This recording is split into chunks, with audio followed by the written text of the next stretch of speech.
Hello everyone, welcome back to the channel. Are you confused about Android navigation buttons or gestures? Don't worry, in this video, I'll make it super simple for you.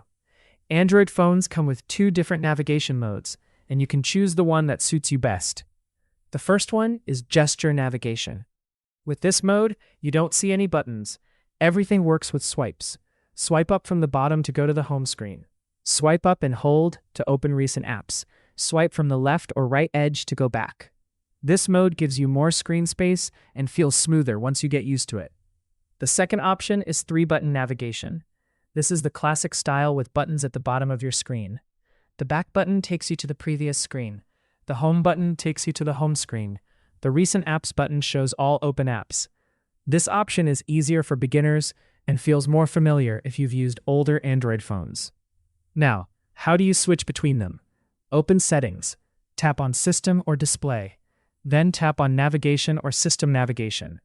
Choose either gesture navigation or 3-button navigation. Pick the one that feels most comfortable for your daily use. If this video helped you, don't forget to like and subscribe for more easy Android tips. Thanks for watching, and I'll see you in the next video.